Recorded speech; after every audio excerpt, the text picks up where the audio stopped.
trouble in paradise. Apparently, Miami Beach, Florida, under emergency curfew today as massive spring break crowds line the streets. Joining me right now, the mayor of Miami Beach, Dan Gelber. Mr. Mayor, great to have you. Look, congratulations on all of your success in Miami. What are the conditions right now in your city? Well, it's a relatively small area we're talking about, but basically too many people are coming into the city.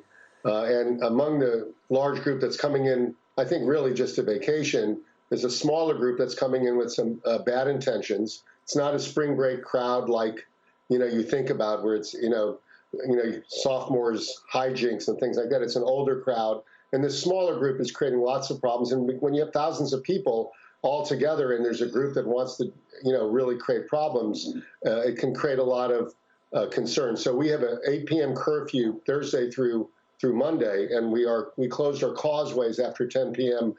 Coming into our island city to local traffic only and hotel guests to try to reduce the volume of people coming here and really make sure we have order. We've arrested an enormous number of people, which isn't great, but we have to do it because we simply can't allow things to careen out of control. Well, you make a really good point. See, I wasn't aware of that. I thought people were just going for spring break, but you say many people are coming with bad intentions. What are they trying to do?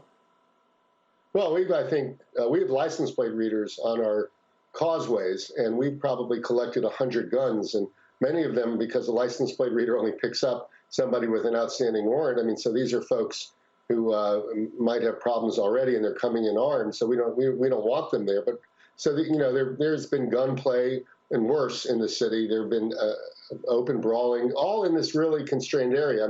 During the day, it's actually enjoyable as always. 7.5 miles of great beaches, hotels, outdoor dining at our restaurants.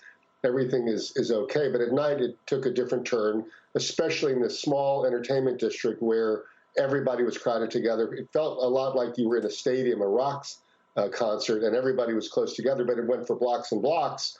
And you can just imagine it's like a Tinder, when something happens and people go racing around and it just becomes very dangerous. So it's been very difficult for our police, and I salute them because they're having to really arrest a lot of folks, which is never good for cops or for the arrestees or even for bystanders. But we can't allow disorder, and we have to let people know, we're a safe city.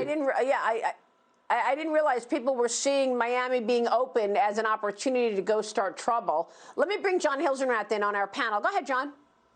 Well, Mayor, when it comes to COVID, would you say that Miami is in the clear and that this is a situation where large gatherings are okay? Or do people still need to be practicing social distancing and being mindful of the effects of COVID itself?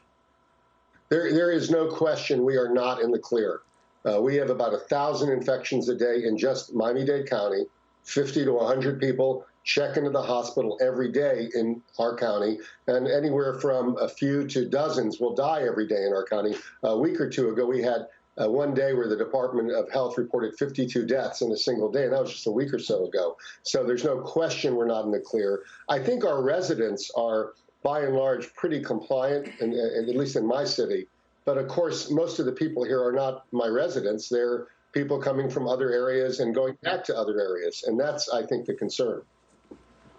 All right, Mayor Gelber, good to see you today. We are wishing you the best. Thanks very much for being here. Thanks, Maria.